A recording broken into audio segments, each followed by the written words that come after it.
O Evangelho adentrou a Tapera, o Evangelho moveu corações, e nós estamos aqui, não é por obrigação, não tem nenhuma outra motivação que não seja: Senhor, eu quero estar onde o Senhor está, eu quero ouvir o que o Senhor fala, eu quero cantar tuas canções, eu quero viver a verdade que inunda o meu coração e o coração do teu povo. Abra a palavra do Senhor no livro de Mateus, capítulo 10, versículos de 1 a 20, por favor. Jesus e a sua escola de líderes, Mateus capítulo 1, versículos de 1 a 20. Se você puder desejar, fique de pé. Se você se sentir melhor, fique à vontade, mas não desvie a atenção um minuto, porque o Senhor vai falar ao seu coração nessa noite. Você crê nisso, amém? O Senhor vai falar conosco, assim diz a palavra dele. Tendo chamado os seus 12 discípulos, deu-lhes Jesus autoridade sobre espíritos imundos para os expelir e para curar toda sorte de doenças e enfermidades. Ora, os nomes dos 12 apóstolos são estes: primeiro Simão, por sobrenome Pedro, e André, seu irmão; Tiago, filho de Zebedeu, e João, seu irmão; Filipe e Bartolomeu, Tomé e Mateus, o publicano; Tiago, filho de Alfeu e Tadeu; Simão, o Zelote, e Judas Iscariotes, que foi quem o traiu. A estes 12 enviou Jesus, dando-lhes as seguintes instruções: não tomeis rumo aos gentios, nem entreis em cidades de samaritanos, mas de preferência procurai as ovelhas perdidas da casa de Israel. E à medida que seguirdes, pregai que está próximo o reino dos céus. Curai enfermos, ressuscitai mortos, purificai leprosos, expeli demônios. De graça recebestes, de graça dai. Não vos provereis de ouro, nem de prata, nem de cobre nos vossos cintos, nem de alforje para o caminho, nem de túnicas, nem de sandálias, nem de bordão, porque digno é o trabalhador de seu alimento.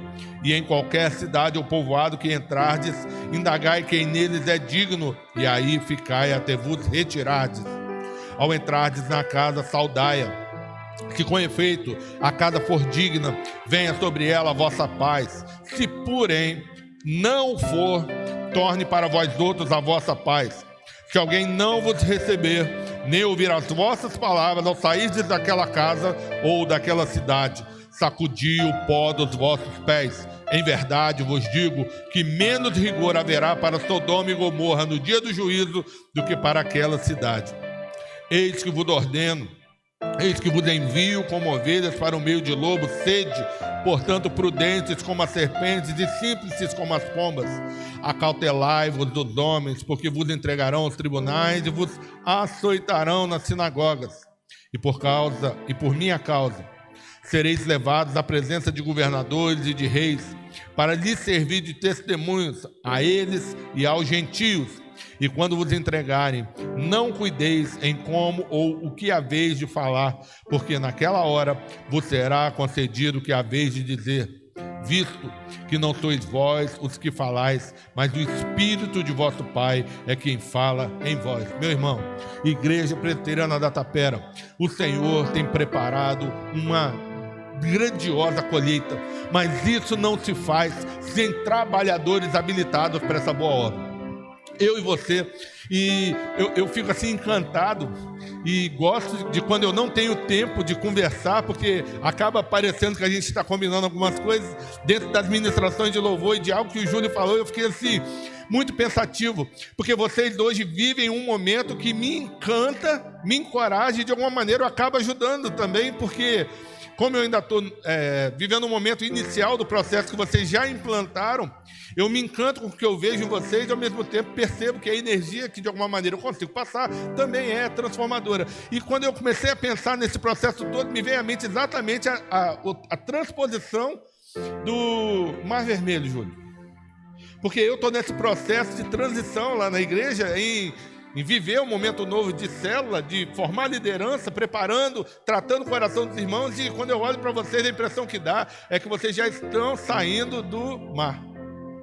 A questão é, Nem vocês que já atravessaram o mar todo, e nem eu que ainda estou no meio, a gente pode julgar que há alguma diferença. A questão é, o poder está em quem abriu o mar para que vocês que já terminaram e eu que estou começando o processo passar, porque Ele é o dono, Ele é o Senhor e é Ele que prepara a equipe, quer seja Ele uma equipe já habilitada, com muita experiência, ou alguém que está no meio do processo, porque no final das contas, chegar na Nova Jerusalém não é mérito meu. É um benefício que eu recebo, porque Ele preparou essa equipe para o louvor da glória dEle, porque todas as coisas, no final das contas, vão culminar para a glória dEle. Se é dessa maneira, algumas coisas nós precisamos compreender. Dentre elas, que Jesus orava pela necessidade de se relacionar com o Pai. Jesus tinha anseio, desejo de orar, de falar com o Pai, porque esse relacionamento não era simplesmente de me dar isso, ou me dar aquilo, ou me alivia isso, ou me alivia aquilo, mas eu preciso de ter relacionamento contigo, e isso não pode ser rompido. Jesus orava pela necessidade de ser didático também aos seus liderados.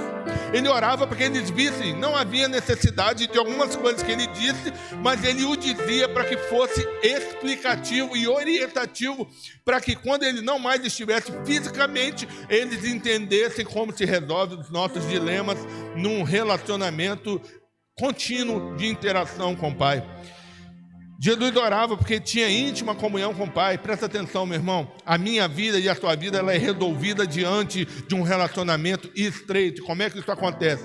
Muita Bíblia, muita oração e o desejo de parecer com o líder máximo, com o professor, com o PhD, com o mestre. Você vai defini-lo como você assim desejar, dentro da sua própria cultura. Agora, uma verdade que não cala é que ele é excelente, maravilhoso. O culto funciona nessa dinâmica toda, porque Ele está aqui. O culto funciona nesse contexto todo, porque Ele se apraz, Ele se agrada de tudo que foi pensado, sonhado, produzido, mas no final das contas, só encontra significado quando Ele aprova, quando Ele direciona, quando Ele diz bem assim, é isso.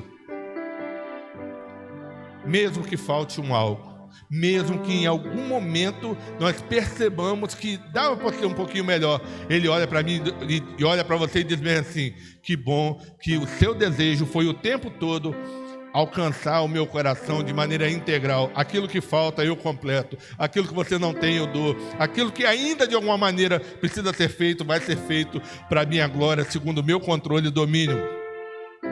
Algumas questões foram colocadas nesse texto, apresentadas, e às vezes a gente não entende totalmente. Eu queria pensar com você.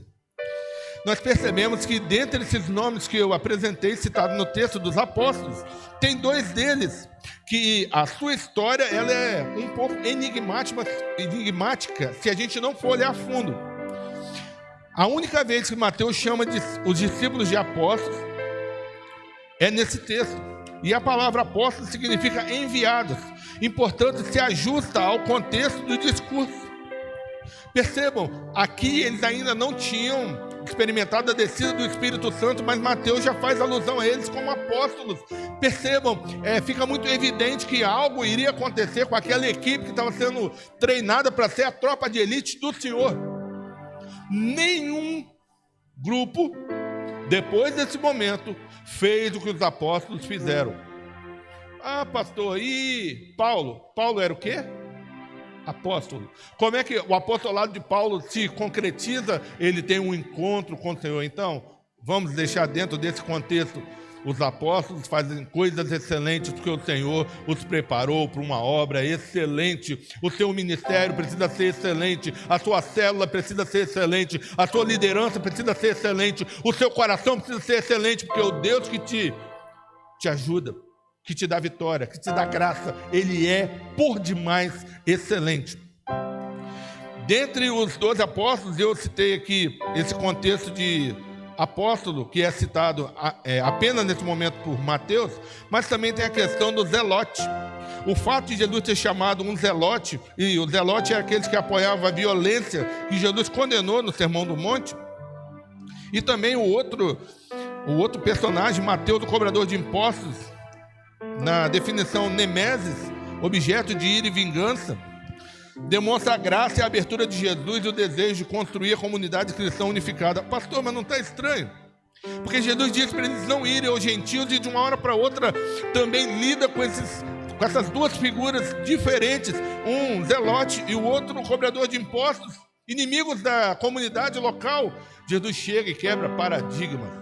Ele diz bem assim: eu sou o Senhor, sou eu que resolvo, sou eu que trato, sou eu que curo, sou eu que liberto, e eu uso o que eu quero para a glória do meu nome. Funciona assim, meu irmão. Não é pela tua cultura, não é pela tua vontade, não é pelo seu desejo, é porque Ele está num alto e sublime trono, sabe o que tem que fazer e vai fazer o que for necessário para o bem do teu povo e da tua igreja. Rumo aos gentios, ou caminho de gentios, isto é, qualquer estrada que conduzisse a uma comunidade na qual predominassem gentios.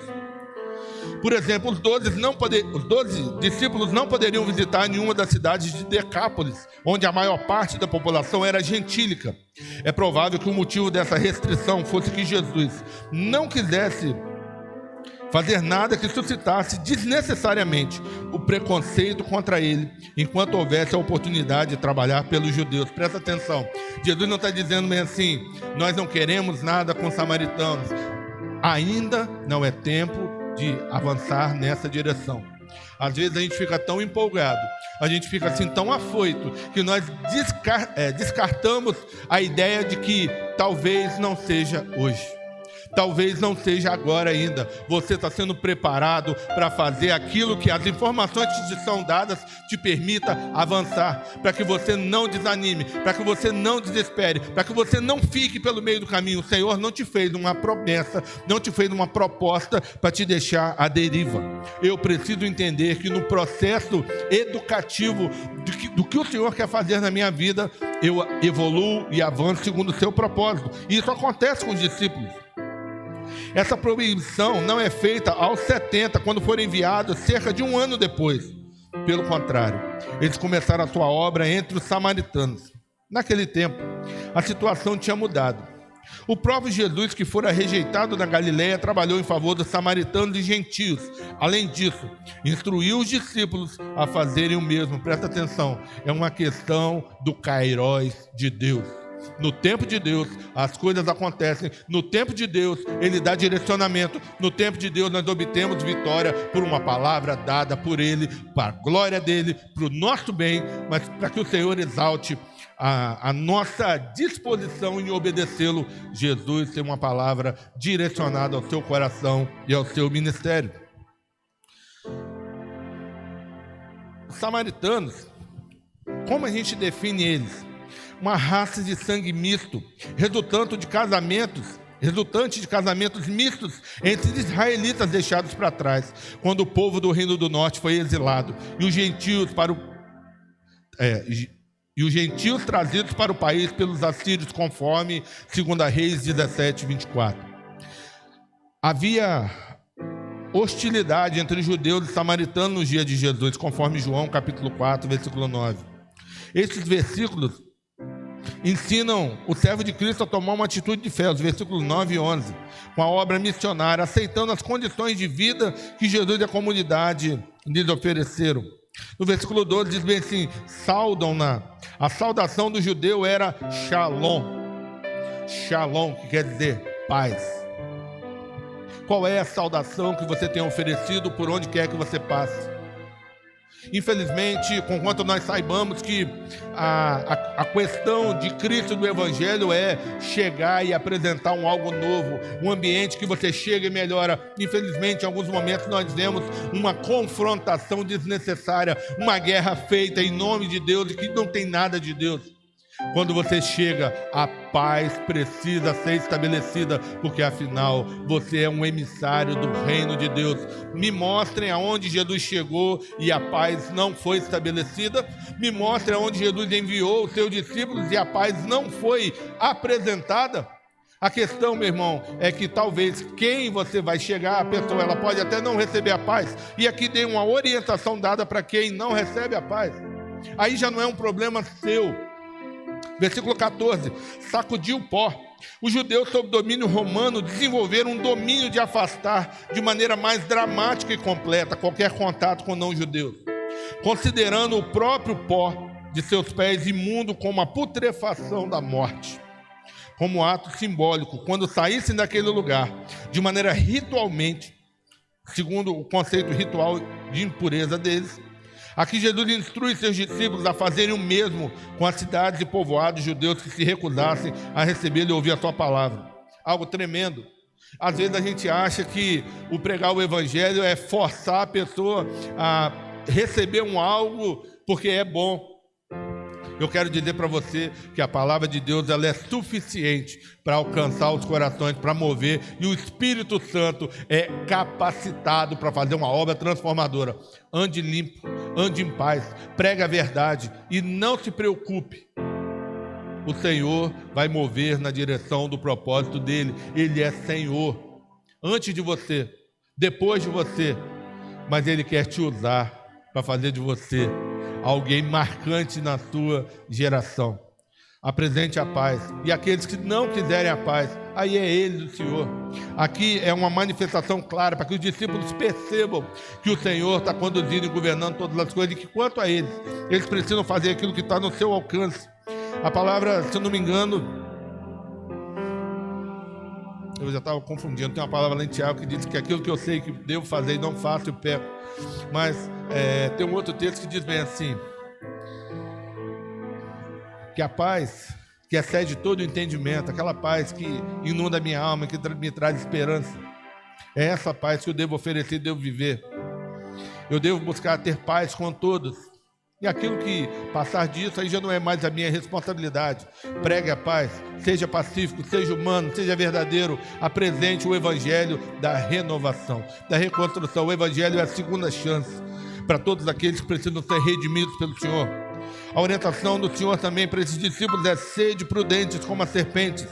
Devemos ser capazes de enxergar através das astúcias dos ímpios, sem praticar eles mesmos esses ardis. Porém, há certos traços característicos da serpente que não devemos imitar, assim como as características das ovelhas. Presta atenção, meu irmão. Alguém disse para mim, eu gostei muito, que ninguém é 100% bom. Isso é uma verdade. Mas eu quero trazer para o seu coração que também ninguém é 100% ruim. Aqui nessa verdade pregada você precisa oferecer uma boa oportunidade. E é o Senhor que vai botar na balança e vai ajustar e vai dar vitória mediante o agir, o querer e o mover dele. Não se preocupem quanto ao que dizer. Infelizmente, às vezes, quando a gente chega nesse momento, a impressão que dá é: prega o evangelho de qualquer maneira. Jesus espera de você um missionário, um discípulo, um líder de célula, um supervisor preparado. Prepare-se e seja dispensado pelo Senhor. A dispensação do Espírito não te isenta de ser capacitado, porque se não fosse dessa maneira, não haveria necessidade de 3 anos de discipulado do Senhor com seus discípulos. Era simplesmente Júlio, era simplesmente Paulo. Vem cá, vamos fazer uma oração, vamos botar a mão na cabeça e você vai, em meu nome vai estar tudo certo. Não funciona assim. Durante o discipulado você é moldado, diante do discipulado você é levado à obediência, diante do discipulado você é estimulado a conhecer quem é o Senhor da igreja, quem é o Senhor da sua vida, quem muda a sua história para depois mudar a história do outro. Essa questão de que Deus está fazendo a vida do outro antes de fazer na minha vida, vocês me desculpem, mas eu não creio.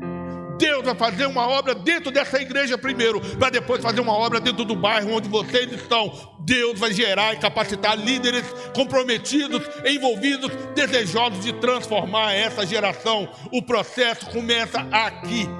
Amém? O processo começa aqui. O processo começa quando seu coração arde, quando você ouve o Senhor, quando você obedece ao Senhor, quando você está andando pelo relógio dele. Algo novo da parte dele inunda o seu coração. Fugir. Jesus deixa claro nesse verso que o martírio não deve ser buscado. Fuja da perseguição. Não há virtude em sofrer perseguição como um meio de obter êxito. No mundo tereis aflições, mas tem de bom ânimo. Você vai passar por problemas, mas não busque os problemas. Busque soluções. Viva o novo da parte de Deus. Esteja estimulando um ao outro e não faça caso de alguma maneira desejar o martírio para que as pessoas vejam que você é de Deus. Os problemas que nós teremos, eles vão aparecer de maneira natural. E também de maneira natural o Senhor vai operar de maneira graciosa. Júlio falava sobre o tempo da afronta dos filisteus por intermédio de Golias. Golias afronta o povo de Israel por 40 dias, mas em um dia, Júlio, Deus usa o pequeno Davi, vai lá e resolve o problema. Davi tem 5 pedras, mas só usa uma porque o GPS dele está ligado do céu. A solução dele vem de Deus, não precisa de armadura, não precisa de espada, ele precisa do Deus vivo, todo-poderoso. As afrontas que Golias apresenta para ele são devolvidas como honra e libação diante do Senhor. Davi não diz bem assim, vocês vão ver quem eu sou, ele diz bem assim, vocês vão ver. E essa história vai ser contada por todo mundo que existe Deus em Israel. Eu queria que você se orgulhasse de que existe Deus na Tapera, porque você prega a verdade, porque você vive a verdade, porque você se dedica a apresentar a verdade do trono e da graça. Aqui quando trata na questão alma, Jesus está usando o termo alma significando vida eterna. Não tema aquele que pode tirar a vida presente, o corpo, mas tema aquele que pode tirar a vida eterna. Eu estou dizendo para você, porque você precisa temer a Deus, e temer e ter medo é totalmente diferente. Você precisa temer porque Ele é Senhor, porque todas as coisas estão debaixo do seu domínio, e parece que em alguns momentos da nossa caminhada a gente esquece disso. No momento que a doença se estabelece, no momento que alguma resposta negativa vem, parece que o Senhor não está se agradando, que Ele não está concordando. Preste atenção, meu irmão, Ele está num trono inabalável. As coisas o servem e não Ele as circunstâncias. Precisamos crer que algo novo e tremendo, como diz o pastor Jeremias, um fato inédito para a glória de Deus vai ser gerado, para a honra do nome dEle, mas para mim e para a sua edificação. Não penseis. Jesus desfaz a opinião errônea que alguns discípulos aparentemente tinham de que a mensagem que levariam seria somente de paz. Eles não deviam se surpreender no trabalho de casa em casa, se surgissem diferenças como resultado de seu ministério. Aqui o contexto é: não vim trazer paz. No texto trata no sentido de comodismo. Jesus não disse que nós entraríamos na casa das pessoas para fazer guerra. Ele diz bem assim: vocês não podem estar acomodados com as coisas que vocês já viveram, porque algo novo sempre vai ser gerado. Um fato novo para a glória de Deus. A questão aqui da paz está muito bom do jeito que está, graças a Deus. A minha família já está no altar, os meus pais já receberam o Senhor, a minha família vive para a glória de Deus, então está tudo bem. O seu projeto para a eternidade, o seu desejo de ser discípulo se resume à sua casa, e o seu vizinho, e o seu bairro, e a sua cidade, e o estado. E essa degustação, água da vida, dada primeiro para saciar a sede de um corpo que perece, para saciar a sede do corpo que vai ser transformado na eternidade. 1 milhão de pessoas atendidas, meu irmão. Quando eu olhei ali, eu fiquei encantado, Júlio, porque antes de eu entrar no seminário, eu tinha feito alguns projetos de vida. E eu pensava bem assim, bom, quando eu fizer 40 anos, eu já estou com a minha vida estabilizada por conta do comércio. Então, a partir dali, eu vou cumprir tabela. Eu vou trabalhar, mas não vou me esforçar muito mais. E não vou mais estar preocupado com contas a pagar. Eu vou administrar dali para frente. Sabe o que aconteceu, Paulo? O Senhor moveu meu coração, me levou para o seminário e disse bem assim: a sua jornada começa agora, filho. Você está querendo andar dentro do que eu planejei para você? Joia. Daqui para frente, você vai cuidar de gente e levar as pessoas à vida eterna, porque eu quero. A sua aposentadoria é fazer a minha vontade, fazer do jeito que eu quero, na hora que eu quero, dependendo de mim. Tá bom para você? E eu pulei, como diz o pastor Jeremias, na enchente. Essa expressão dele é: você está agarrado na hora do problema, na hora da dificuldade você está junto, na hora que precisa de você, você está disposto a fazer o que eu espero que você faça. Meu irmão, eu gostei demais dessa versão. Pula na enchente. Na hora que o presbítero Júlio precisar, na hora que o Paulo Kleber precisar, na hora que o Alex precisar, e eu estou falando porque é a tropa de elite de vocês, pulem na enchente. Digam para eles bem assim: eis-me aqui. Eu estou pronto. Eu sonho ver a Tapera redimida. Eu sonho ver Campos transformado. Eu quero ver o estado do Rio de Janeiro sendo lembrado como o estado que ama o Senhor, que prega o Evangelho, que vive a verdade. Isso começa dentro da sua casa. Isso começa no trato com a sua esposa, no trato com a sua mãe, no trato com os seus filhos. Você está sendo preparado para tomar a sua cruz e avançar para a glória de Deus, porque esse é o modelo que o Senhor me deu e te deu. No contexto de toma a sua cruz, o criminoso romano carregava a sua cruz para o lugar de execução. O crente salvo por Cristo carrega consigo mesmo a sua cruz, a renúncia de si mesmo para servir unicamente a Cristo até a morte. Tomar a cruz de Cristo é seguir Ele. Seguir após Ele significa sofrer sem reclamar, sem arrependimento. Às vezes os inimigos e parentes eles não vão entender. Às vezes a gente vai ter que suportar a reprovação de pessoas com paciência e humildade.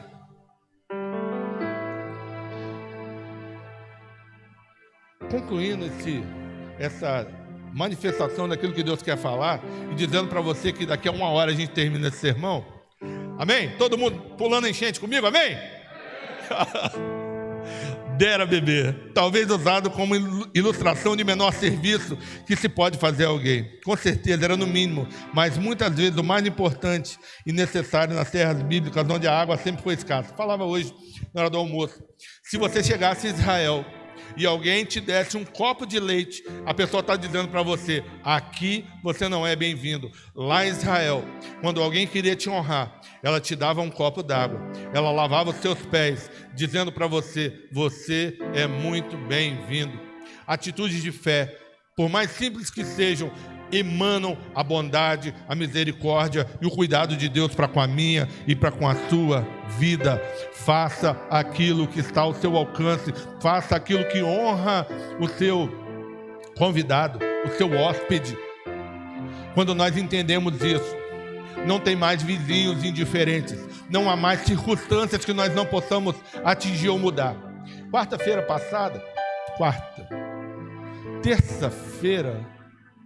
Foi terça-feira live, não foi, Valéria? Durante aquele momento eu percebi que algo diferente da parte de Deus estava acontecendo e meu coração ardia. E de uma hora para outra uma senhora falou bem assim, pastor, se o senhor puder, ore pelo Leonardo, porque o Leonardo está desenganado pelos médicos, ele está entubado e os médicos dizem que não tem jeito, mas eu creio que se nós orarmos, Deus pode fazer algo. E eu pulei na enchente, criei, nós oramos. E a Valéria sentiu algo de Deus, ela ministrou um louvor, e quando terminou aquele momento, eu disse assim, Valéria, Deus deu algo diferente hoje. Eu não sei te explicar o que houve, mas houve algo diferente. E terminamos aquele momento, fomos ver televisão, comemos alguma coisa, e eu esqueci. E no outro dia, essa mesma senhora mandou uma mensagem para mim pelo Messenger e disse bem assim, pastor, depois de 15 minutos daquele culto que nós vivemos, aquele algo magnífico da parte de Deus, a família do Leonardo ligou para mim, disse que ele acordou e que daqui a 15 dias ele vai estar tendo alta. Presta atenção, meu irmão. Deus não tem problemas com a negativa dos médicos. Deus não tem problema com situações adversas. Deus não tem problema com o mar grande que nós temos que atravessar. Deus tem problema com a minha incredulidade. Deus tem problema com a minha limitação. Deus tem problema quando Ele diz algo para mim e eu não quero ouvir, não quero obedecer. Então eu queria deixar algo para você nessa noite. Prometo que não vai passar das 1 hora que eu pedi, vocês concordaram e falaram que vão pular na enchente. Não adianta pedir barco, não adianta pedir pneu, nós vamos atravessar o vermelho junto, amém? Deus vai fazer algo da parte dele, ao meu e ao seu coração. Então, o que necessitamos para viver, o que necessitamos viver para nos tornar líderes com características de Jesus. Primeiro lugar, nós precisamos conhecer Jesus. O conhecimento de Jesus se deu nesse contexto aqui com os discípulos, porque eles andavam com Ele. Jesus vai orar e eles têm que esperar. Jesus prega o Evangelho e eles são apoiadores. Jesus vai comer a parte e leva eles, porque todos os momentos são importantes. Momentos que se espera, momentos que se come, momentos que sai a parte, momentos que entram no mar. Deus quer fazer algo, meu irmão, mas você precisa ter tempo de qualidade para servir ao Senhor.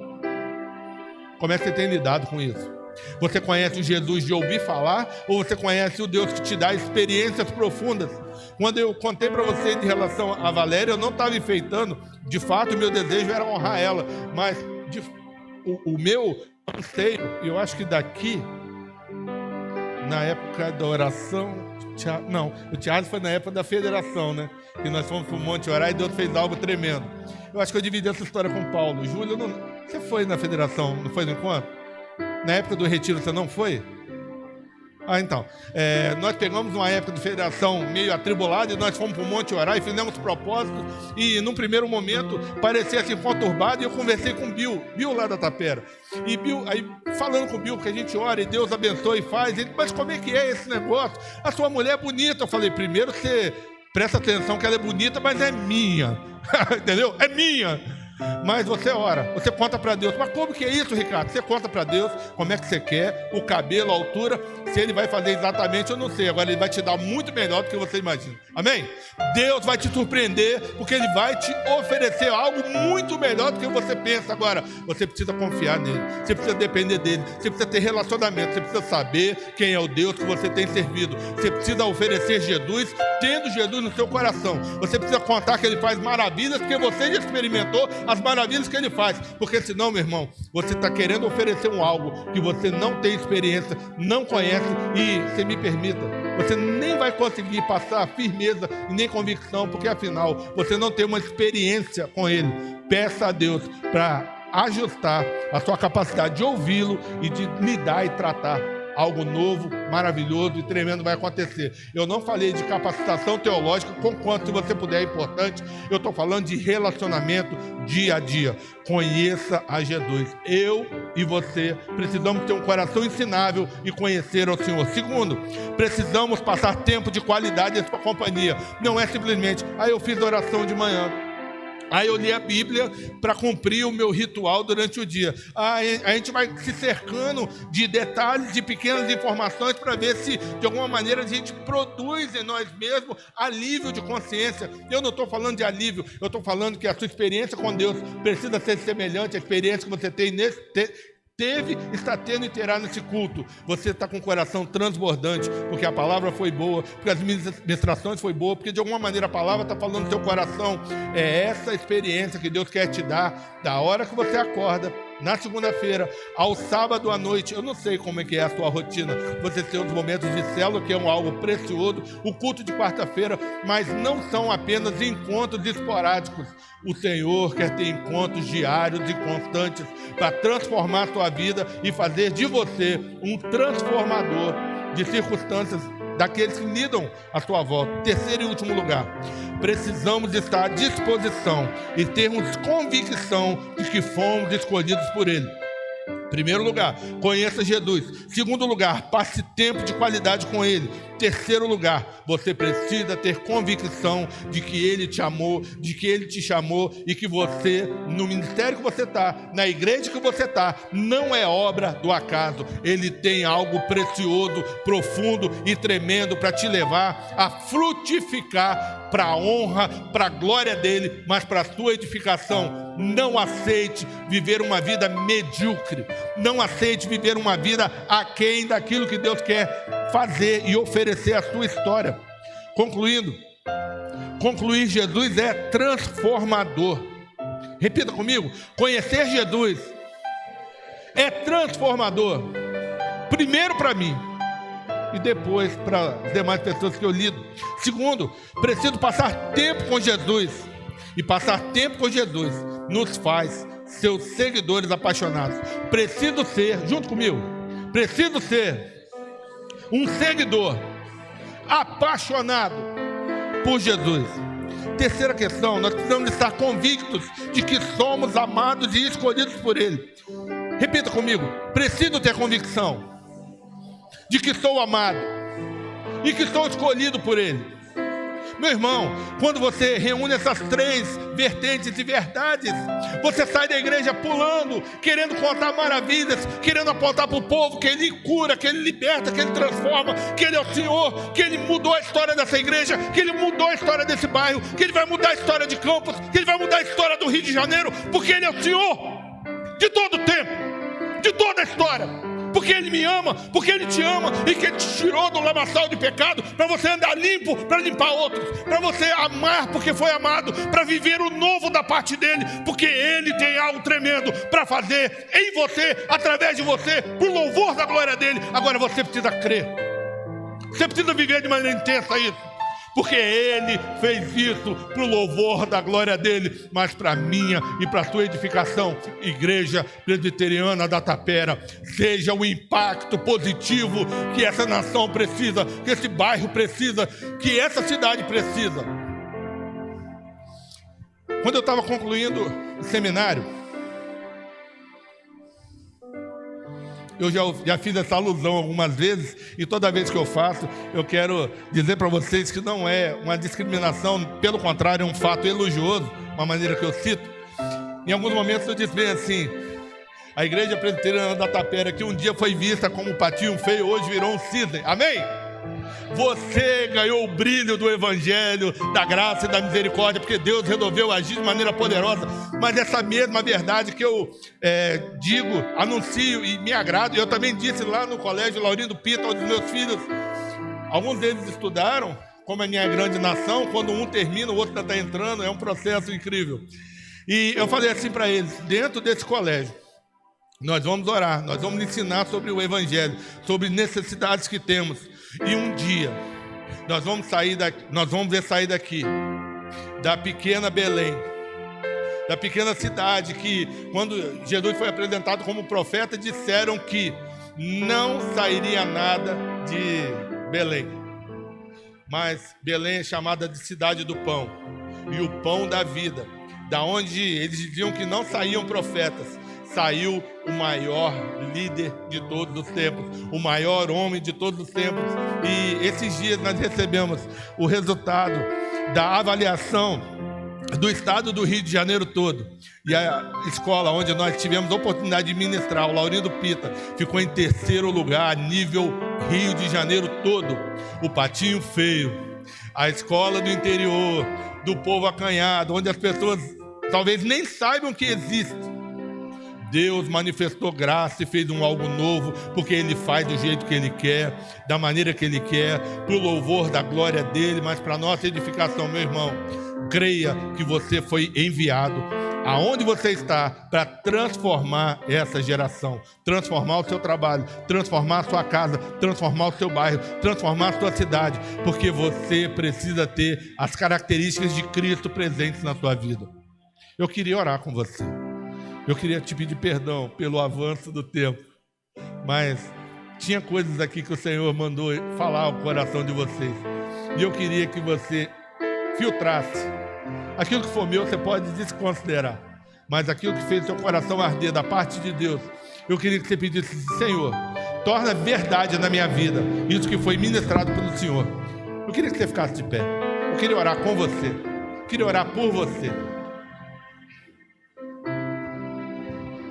Senhor, visita a igreja da Tapera, ajuda eles a avançar cada vez mais.